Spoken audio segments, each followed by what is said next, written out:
Yeah!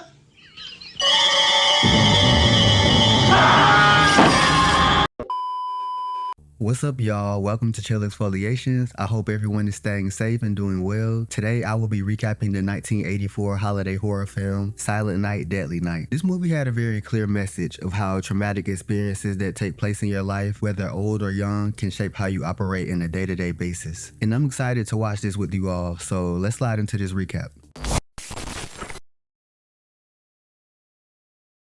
The film opens up on Christmas Eve in 1971. And we are introduced to this family who are headed to the Utah mental facility to visit the man's father. The father seems to be unresponsive. It's me, Dad, Jimmy.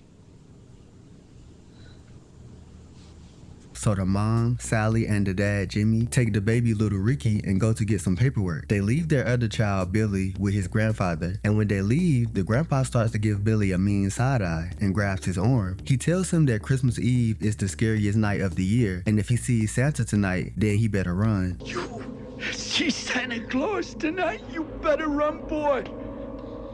You better run for your life.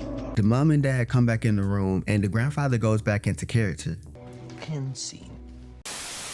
They tell him goodbye because they're about to leave. They're now heading back home and we cut to this Santa impersonator robbing a gas station. The clerk tries to reach for his gun but isn't quick enough and gets shot. All right, you.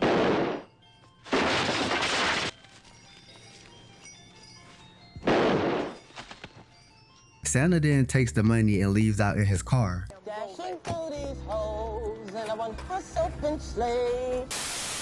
We then cut back to the family driving home when they see this Santa impersonator stranded with a broken down car. They decide to stop and help him, but Billy remembers what his grandfather said and tells him that he doesn't want to see Santa. But they stop anyways and ask him if he need any help, and they should have just listened to Billy because Santa then whips out a gun and points it at them. So Jimmy immediately puts his car in reverse and Santa begins shooting at them.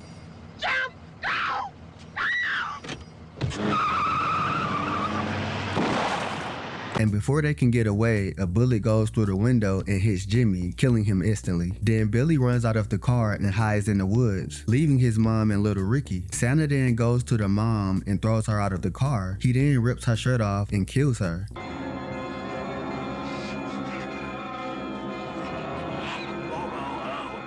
And this scene ends with the baby little Ricky crying and some music playing. Now we've jumped 3 years into the future to December 1974, and we're at an orphanage, St. Mary's Orphanage to be exact, and all of the students are hanging up their Christmas drawing, and Sister asks Billy to bring his to the front, but when she sees it, she's immediately appalled and tells him to go to Mother Superior. Sister, look! Billy, take that down. We cut to Billy in Mother Superior's office and see that he drew a picture of a reindeer with his head chopped off and Santa with a whole lot of knives at him. Mother tells him to go to his room, and after he leaves, one of the sisters tells her that she thinks that the reason that he's acting this way is because of the trauma that he witnessed the night that his parents were killed. That it's all still inside him. All that terrible violence he saw. His drawing clearly shows that. But Mother immediately dismisses her. Now we see Billy in his room watching everyone play outside when Sister comes in and tells him that he can go outside and play with the other kids. On his way out, he hears a noise and goes to see what it is.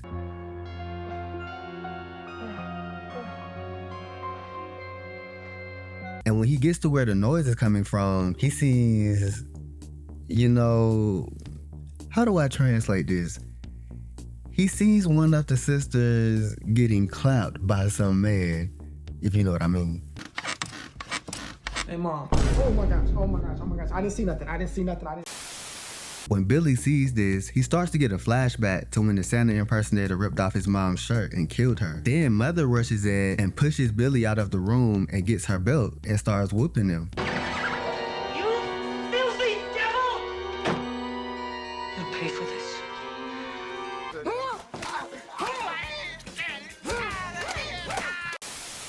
After she's done whipping him, she goes to whoop Billy because he was out of his room, and it wasn't even his fault. Sister is the one that told him he can come out.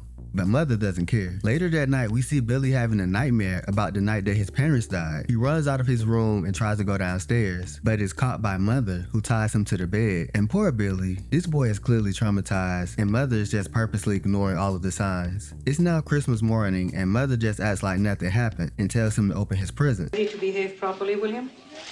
Yes, Mother Superior. Good. Go find your present. We cut to the next scene, and Mother is back to her evil ways and is forcing Billy to sit in Santa's lap. And Billy must be lifting weights in his room because he knocks Santa right to the ground and rushes to his room.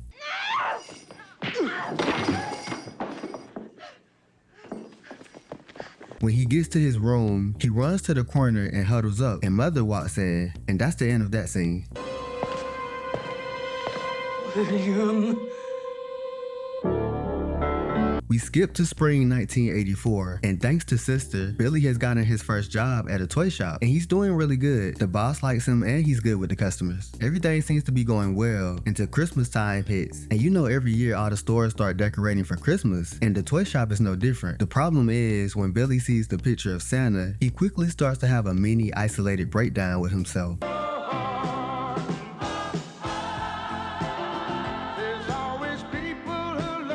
His attitude soon starts to change, and one of his coworkers take notice of this and questions him about it. When you came here a couple of months ago, you were an all right kid.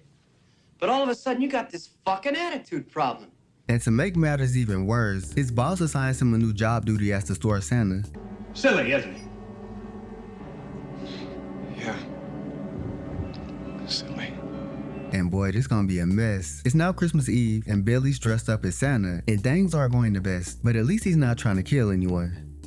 Yet, while Billy is struggling at his new role, Sister calls the store to check on him, and his coworker lets her know that he's out being Santa, and she gets a very concerned look on her face because she already knows how Billy is when it comes to Santa. It's now later that day, and they're closing the shop, and everyone's having a drink in celebration of Christmas Eve. Billy then sees two of his coworkers, Andy and Pamela, who he has a crush on, go to the break room. He follows them, and when he sees them, Andy's acting a complete fool. He rips off Pamela's shirt and tries to take advantage of her, and when Billy sees this, he gets flashbacks to the night that his parents died, and he loses it. He grabs the Christmas lights around Andy's neck and lifts him in the air until he dives.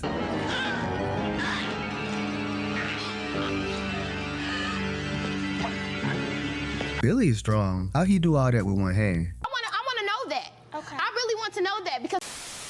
And Pamela, instead of thanking him for saving her from a possible dangerous situation, she calls him crazy and tries to fight him. Oh, stop it, Pamela.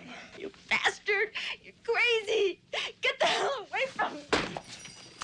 And I get that she's scared that he just killed this man in front of her, and she thinks that he's some serial killer. But girl, he was saving you. And even if you really thought that he was gonna kill you next, then you should have just ran, or at least picked up a weapon to fight before he get you. But no, she sealed her own fate when Billy stabbed her. Punishment is necessary, Pamela. It is good. The boss hears the noise coming from the back and goes to see what it is and gets an early Christmas present. There's now one coworker left, and she goes to look for the boss since he's been gone for so long. When she sees his dead body, she quickly runs out. She hides between some of the toys and manages to knock Billy down and take his weapon. She tries to bust the window, but is shot by an arrow with Billy.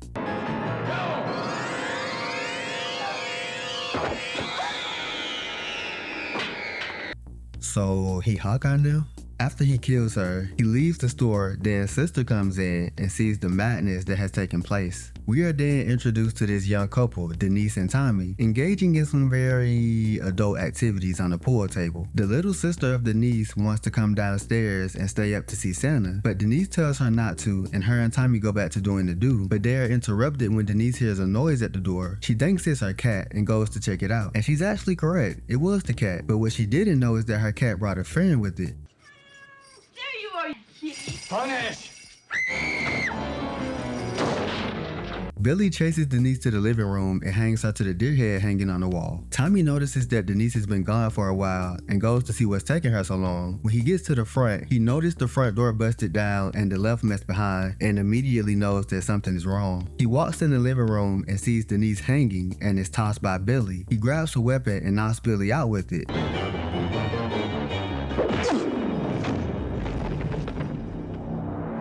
But instead of finishing him off, he turns his back toward Billy to use the phone to call the police. But Billy attacks him and throws him out the window. On his way out, Billy is spotted by Denise's little sister, who thinks that he's Santa because apparently she doesn't see the axe in his hand and the broken down front door. He gives her a bloody box cutter and leaves out. We then cut to these police officers who spotted Santa sneaking in someone's house. They quickly rush into the home to catch him, but it turns out it was just somebody's daddy trying to surprise them.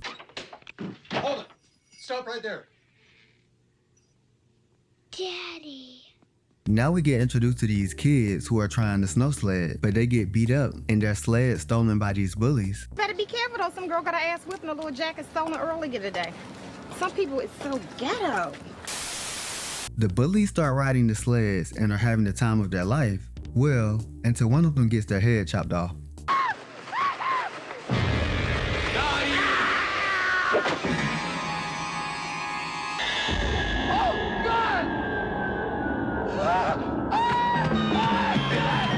It's now the next morning and sister is at the police station. The sheriff tells her that they found some more dead bodies and says that they have to find where his next move will be. And sister quickly thinks of the orphanage. They head there and the sheriff calls for backup. We then see Billy walk into the orphanage and he's about to pull some out his pocket, but is shot and killed by an officer. Get out of it! Get away from it!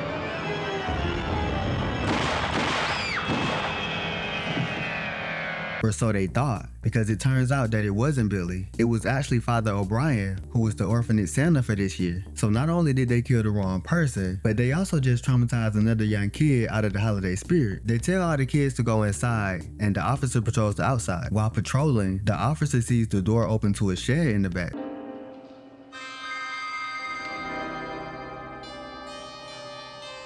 But doesn't find anything, so he heads out. But on his way out, Billy pops up and kills him. Punish! Billy then goes to the front door of the orphanage and is let in by one of the kids. He goes to kill Mother Superior, but is shot and killed by the sheriff.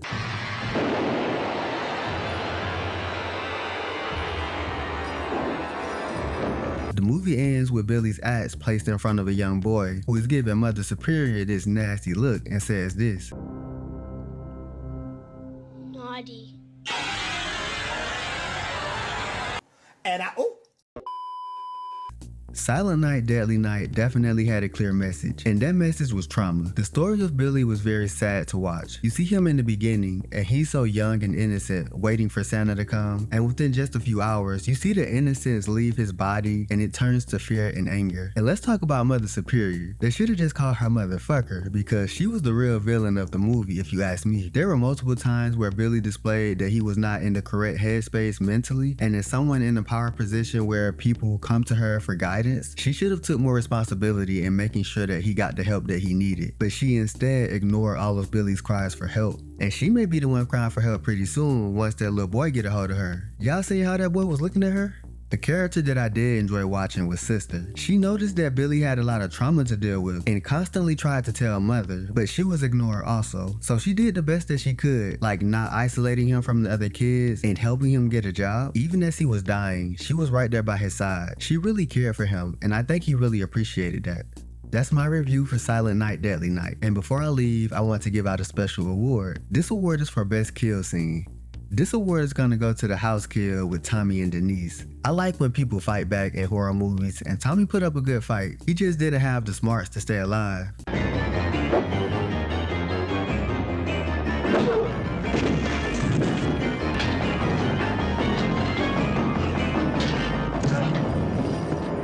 You never turn your back on the killer and always make sure that they're dead. But I guess it's a little too late to share that advice with Tommy now, huh? Well, come on up and get your award, and if you made it to the end of this video, I would really appreciate it if you gave me a like and subscribe. And until next time, peace.